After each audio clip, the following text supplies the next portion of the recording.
Hyderabad central university భూముల వ్యవహారంలో నిన్న మొన్నటి వరకు గ్రౌండ్ మీద యుద్ధం జరిగింది.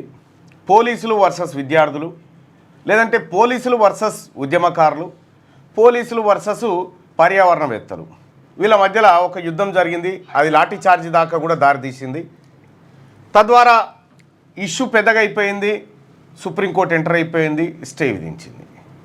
ఈ అంశం ఇక్కడితో ముగిసిపోయింది అనుకుంటే, ఇప్పుడు ఈ అంశాన్ని సోషల్ మీడియాలో చర్చకు పెట్టుకొని కొట్లాడుతూ ఉన్నాయి బీఆర్ఎస్ కాంగ్రెస్ పార్టీ పక్షాలు.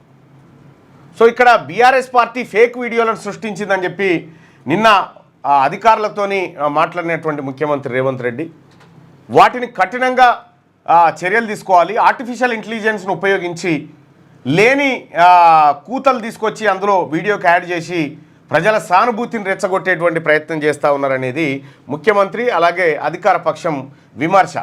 అయితే ఫేక్ వీడియోలు చేసింది మేము కాదు మీరు అని BRS party same time social మీడియాలో మళ్ళీ అటాకింగ్కి దిగింది. అసలు ఏం జరుగుతూ ఉంది సోషల్ మీడియాలో ఈ హెచ్సియు భూములకు సంబంధించినటువంటి అంశంలో?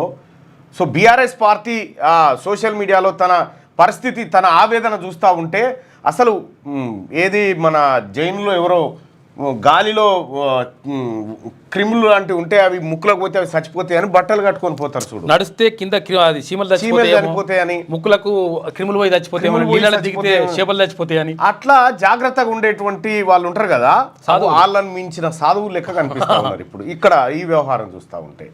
అసలు ఒక చెట్టు ఇట్లా నరికి కింద పడతా ఉంటే ఇలా గుండెలు అవసిపోతున్నట్టుగా చేస్తూ ఉన్నారు. సో వాస్తవానికి మనం గమనించాల్సినటువంటి కొన్ని అంశాలు ఉన్నాయి. బీఆర్ఎస్ పార్టీకి నిజంగా ప్రకృతి మీద, ఆ సెంట్రల్ యూనివర్సిటీలో ఉన్నటువంటి 400 ఎకరాల ప్రకృతిని కాపాడడం మీద ప్రేమ ఉందా, లేకపోతే ఆ భూములను కాపాడుకొని భవిష్యత్తులో ఖతం చేసే కార్యక్రమంలో ఉందా? ఎస్, నిజంగా ప్రకృతి మీదనే ప్రేమ ఉంది బీఆర్ఎస్ పార్టీకి. చెట్లను నరికివేయడం కానీ, ఇట్లా పశుపక్షాదులు ఏవైతే జంతువులు ఉన్నాయో దాన్ని వాటిని ఇబ్బంది పెట్టడం కానీ ఇవన్నీ జరగకూడదు అని చెప్పి వాళ్ళకు ఏ పాపం తెలియని పుణ్యమూర్తులు లెక్క మాట్లాడుతూ ఉన్నారు. సో బీఆర్ఎస్ పార్టీకి నిజంగా ప్రకృతి మీద ప్రేమ ఉంటే తెలంగాణ రాష్ట్రంలో వీళ్ళు నరికిన చెట్లన్నీ తెలుసా? బీఆర్ఎస్ పార్టీ అధికారంలో ఉన్నటువంటి కాలంలో నరికిన చెట్లు 12,12,000 చెట్లను నరికారు అధికారికంగా పర్మిషన్ తీసుకొని. ఇక పర్మిషన్ లేకుండా నరికినే అనేకం, అది వేరు.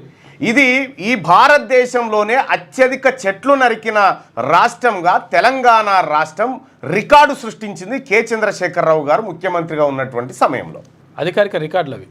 ఎట్లా చెప్తున్నాం మళ్ళన్నా ఇవి అని అంటే దానికి సంబంధించినటువంటి రికార్డులు కూడా మనం ఒక ఆధారాలతో సహా చూసుకుందాం.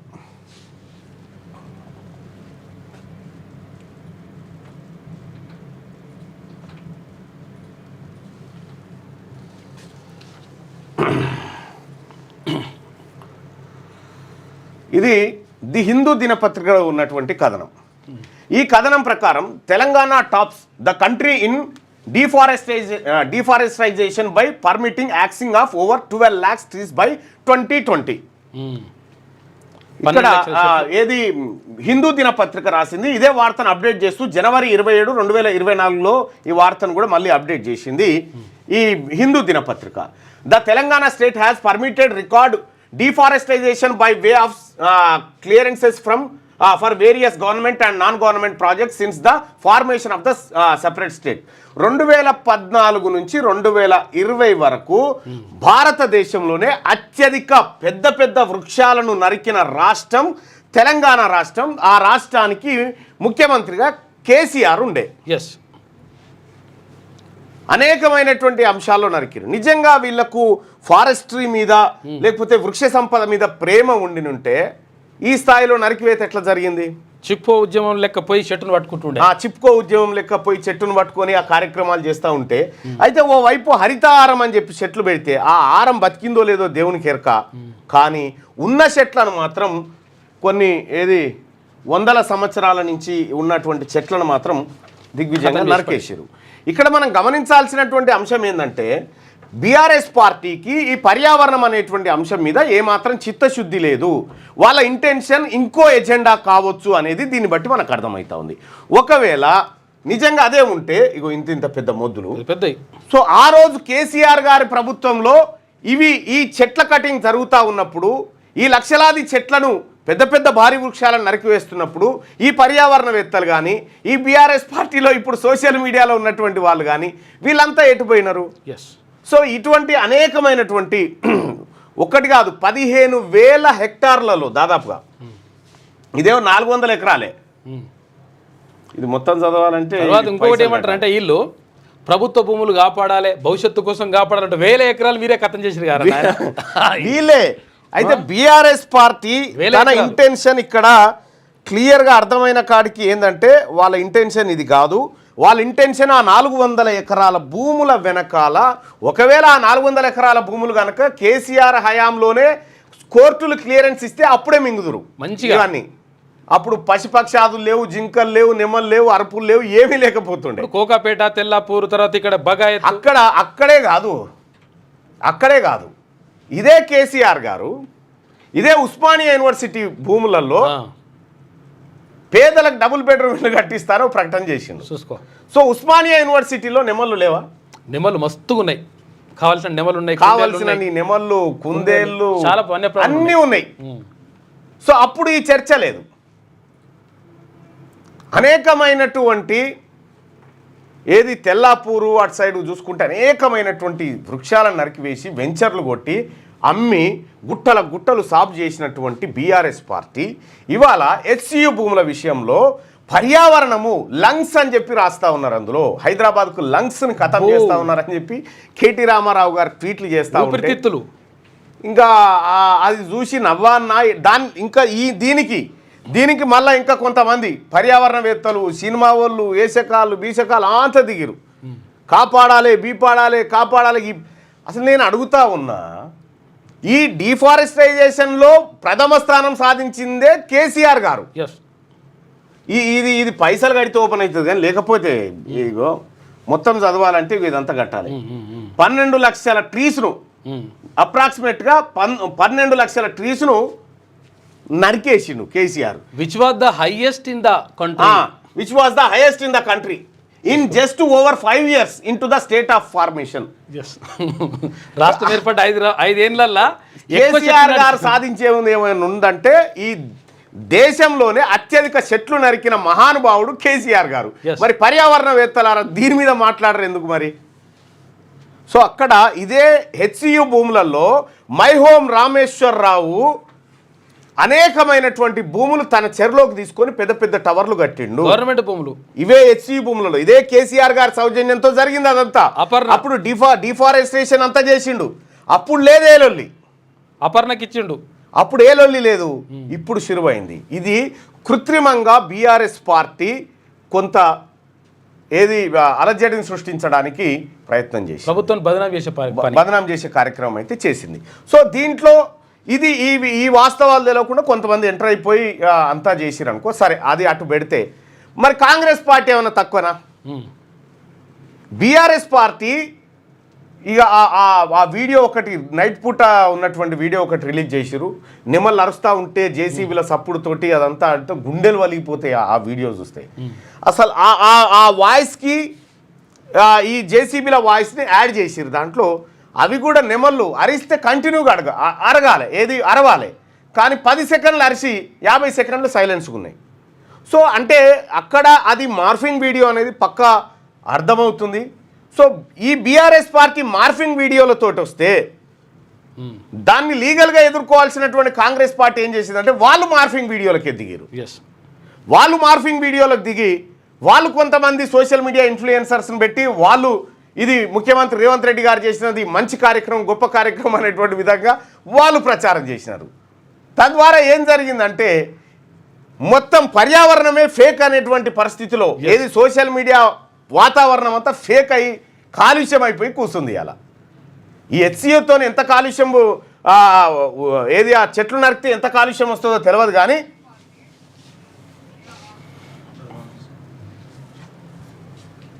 ఇగో ఇగో ఇదే ఇదే వీడియో. కొద్దిసేపు పరిచినాయిగా.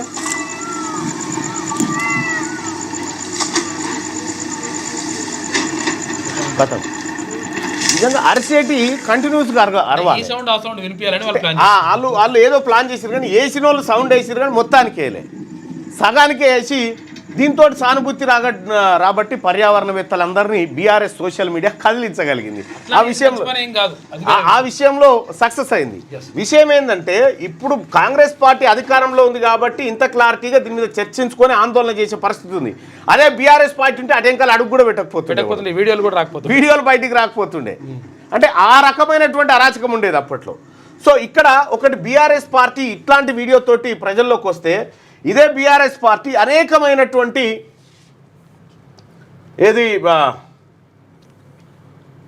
అనేకమైనటువంటి తప్పుడు వీడియోలని ప్రజల్లోకి తీసుకుపోయింది. ఇక్కడ ఒకే ఇదేమో కాంగ్రెస్ పార్టీకి సంబంధించి ఇగో కంచగచ్చిబౌలి భూములు, కేటీఆర్ కుట్రలు, ఫేక్ ప్రచారాల కోసం సోషల్ మీడియా ఇన్ఫ్లుయెన్సర్లతో బీఆర్ఎస్ బేరసారాలు చేసిందని చెప్పి దానికి సంబంధించినటువంటి పోస్టు, ఆడియో సంభాషణ. ఇన్ఫ్లుయెన్సర్ లేదు, సోషల్ మీడియాలో ఇన్ఫ్లుయెన్సర్స్ ఎవరైతే ఉంటారో వాళ్ళని బీఆర్ఎస్ పార్టీ ఎంగేజ్ చేసి మీరు ఈ భూములను నరకొద్దు, పర్యావరణాన్ని కాపాడాలనేటువంటి మాటలు వాళ్ళతో చెప్పించారు అనేది ఒక ఆడియోని బీఆర్ఎస్ పార్టీకి యాంటీగా కాంగ్రెస్ పార్టీ సోషల్ మీడియాలోకి తీసుకొచ్చింది. అయితే ఇక్కడ వాస్తవం దీన్ని ఒట్టి దిగజారుడు అనలేము అని చెప్పిగో 2017లో ఒక జింకను కుక్కలు గారి చంపితే ఆ వీడియో ఇది వేసి బీఆర్ఎస్ పార్టీ ఇది కాంగ్రెస్ పాపమే కదా హెచ్సిలో చనిపోయిన జింక అని పెట్టింది. ఇది బీఆర్ఎస్ పార్టీ అఫీషియల్ ట్విట్టర్లో పెట్టింది. వాస్తవానికి ఈ జింక చచ్చిపోయింది 2017లో. అప్పుడు వార్తా కథనాలు ఇవన్నీ వచ్చినాయి. ఇక ఇదేమో కాంగ్రెస్ చేసిన ఫేకు. వాస్తవానికి ఈ జింక చనిపోయింది, చనిపోయిన జింక వాస్తవము. ఈ వాస్తవాన్ని కాంగ్రెస్ పార్టీ ఏం చేసిందంటే ఫేక్ న్యూస్గా క్రియేట్ చేసింది. వీళ్ళిద్దరు చేసిరు, ఒక్కరని కాదు, వీరిద్దరు చేసిరు. ఇది పింకీల ఫేక్ వీడియో అని వీళ్ళు, ఇది రేవంత్ రెడ్డి ఫేక్ వీడియోలు అని వీళ్ళు, రకరకాలుగా. ఇక ఇవన్నిట్లలో ఇక బీఆర్ఎస్ పార్టీకి సంబంధించి ఇక దామగుండం కాడ ఇక తమ్ముడే స్థానికుడిగా ఉండి పోరాటం చేసినట్టు, ఇదే తమ్ముడు మళ్ళా మూసీ నది కాడ బాధితుడు, ఇదే తమ్ముడు హెచ్సిలో విద్యార్థి. అంటే ఇట్లా కొంతమందిని బీఆర్ఎస్ పార్టీ ఎంగేజ్ చేసింది. వాస్తవం ఇది. బీఆర్ఎస్ పార్టీ కొంతమందిని ఎంగేజ్ చేసి వాళ్లకు వనరులన్నీ వీళ్ళే సమకూరుస్తారు. ఇప్పుడు మొన్న ఒక కేసులో అరెస్ట్ అయినటువంటి యూట్యూబర్ని పోలీసులు విచారించినటువంటి సందర్భంలో ఏ ఛానళ్లకు బీఆర్ఎస్ పార్టీ డబ్బులు పంపిస్తూ ఉంది, ఎవరెవరు ఉన్నారు అనేటువంటి అన్ని అంశాలు తీసుకొచ్చింది. ఇటీవల ఆ విచారణలో దాదాపుగా అన్ని వెల్లడైనట్టుగా తెలుస్తూ ఉంది. దాంట్లో బీఆర్ఎస్ పార్టీ కొంతం దిలీపు అలాగే అనురాగు వీళ్ళందరూ కూడా ఎవరెవరికి అంటే ఇప్పుడు మీరు యూట్యూబ్లలో చూస్తూ ఉన్నారు కదా, ఇటీవల కాలంలో కాంగ్రెస్ పార్టీ విధానాలను వ్యతిరేకించి కాంగ్రెస్ పార్టీకి వ్యతిరేకంగా లేకపోతే ఆ ప్రభుత్వానికి వ్యతిరేకంగా లేకపోతే బీఆర్ఎస్ పార్టీకి అనుకూలంగా మాట్లాడేటువంటి సోషల్ మీడియా వీళ్ళందరికీ డబ్బులే, వీళ్ళందరూ పేడే, నెల నెలకు డబ్బులు పోతాయి వీళ్ళకు యూట్యూబ్ నుంచి రావాలి. పైకి మాత్రం పతిత్తు లెక్క మాట్లాడుతూ ఉంటారు అన్నట్టు, గంతే. అవి ఏముండయి. ఈటీ మిర్రర్ టీవీ అని, ఆ సిగ్నల్ అని, ఇంకోటి అని అన్ని ఫేకే. మీదికి డైలాగులు మాత్రం పెద్ద పెద్ద డైలాగులు కొడతారు. అంతా ఉత్తదే ఫేక్ గాలు వీళ్ళు. ఇదేది పోలీస్ విచారణలో పోలీసులు వివిధ రకాల ఆధారాలు సేకరించినటువంటి నేపథ్యంలో ఇవన్నీ బయటకు వస్తూ ఉన్నాయి. అయితే ఇక్కడ సోషల్ మీడియాలో ప్రధానంగా వార్ ఏదైతే బీఆర్ఎస్ వర్సెస్ కాంగ్రెస్ మధ్య జరుగుతూ ఉందో ఇందులో బీఆర్ఎస్ పై చేయి సాధిస్తూ ఉంది. ఎందుకంటే బీఆర్ఎస్ పార్టీ దాదాపు కోట్ల రూపాయలను ఈ సోషల్ మీడియా కోసం ఖర్చు పెడతా ఉంది ప్రతి నెల. దాదాపు ఒక 20-25 యూట్యూబ్ ఛానళ్లను కొనేసింది, 20-25 యూట్యూబ్ ఛానళ్లను కొనేసింది. ఏది ఎక్స్లో, ఏది ట్విట్టర్లో ఎక్స్లో అకౌంట్లను క్రియేట్ చేయించింది. ఆ తర్వాత ఇందులో ఇన్స్టాలో అకౌంట్లు క్రియేట్ చేయించింది. ఈ స్థాయిలో వాళ్ళది ఒక బలమైనటువంటి నెట్వర్క్గా దాన్ని తయారు చేసి వాళ్ళు ఈ తెలంగాణ రాష్ట్రంలో దేనిపైన చర్చ జరగాలంటే దాని మీదకి అటాకింగ్ దిగుతారు అన్నమాట. వాళ్ళందరూ ఒకేసారి దిగుతారు. వాళ్ళందరూ స్క్రిప్ట్ ఒకే వేదిక నుంచి పోతుంది. వాళ్ళు ఎవరెవరు ఏం మాట్లాడాలి వాళ్ళే ఉంటారు. ఇప్పుడు ఈ పిల్లగాడు ఉండగా ఈ వీడియోలో చూసినప్పుడు అరే పాపం దామగుండం అంటుండు, పాపం పిల్లగాడు అనుకుంటాం. ఇదే పిల్లగాడు మళ్ళీ మూసీ నది కాడికి వచ్చి ఇగో ఈ ప్రభుత్వం దమనకాండ మా ఇల్లు పోయింది అని ఈయననే ఏడుస్తుంటాడు. మళ్ళీ వచ్చి హెచ్సి కాడికి వచ్చి విద్యార్థి రూపంలో కనిపిస్తుంటాడు. ఇటువంటి వాళ్ళని చాలా మందిని బీఆర్ఎస్ పార్టీ ఎంగేజ్ చేసింది. అట్లా ఏం మాట్లాడాలో వీళ్ళు ప్లాన్ చేసి అయితే ఈ వ్యవహారాన్ని ఆలస్యంగా గుర్తించాడు ముఖ్యమంత్రి రేవంత్ రెడ్డి. నేను మొర్రో మొత్తుకున్నా ముందుగాల నుంచే. ఈ వ్యవస్థ ఇప్పుడు పోలీసులతోటి ఈ ఫేక్ ఏఐ వీడియోలు, ఇప్పుడు ఫేక్ వీడియోలు మనం కూడా తయారు చేసినాం కదా ఇప్పుడు ఇంట్లో. ఇప్పుడు వాళ్ళని కాదు, మనం కూడా తయారు చేసిన. ఇది వాస్తవానికి ఇది పింకీల ఫేక్ వీడియో అన్నారు. వాస్తవం అది కాదు, ఇది నిజంగా జరిగినటువంటి ఘటన. జరిగింది హెచ్సియు జరిగిన ఘటన. దాన్ని ఫేక్ అని కాంగ్రెస్ చెప్తా ఉండే. ఇట్లా ఒకరికొకరు ఫేక్ న్యూస్లు ఏది సోషల్ మీడియాలో తీసుకొచ్చి ఏది ఫేక్ న్యూస్ ఏది నిజమైన న్యూస్ అని చెప్పే పరిస్థితి లేకుండా పోయింది. ఇక ఈ ఫేక్ న్యూస్ సంగతి కాసేపు పక్కన పెడితే, అందుకే వ్యూవర్స్ కూడా చెప్తా ఉన్నా, మీరు సోషల్ మీడియాలో చూసేదంతా నిజం కాదు, 90% కలనే అనుకోర్రి. సోషల్ మీడియాలో చూసేదంతా నిజం కాదు, 90% ఫేక్ ఉంటుంది, ఏదో 10%. అందుకోసమే మీరు క్రాస్ చెక్ చేసుకోండి. ఎట్లా? గ్రాకును వాడండి. గ్రాకును వాడి క్రాస్ చెక్ చేసుకొని ఇది నిజమా కాదా తేల్చేసుకోండి.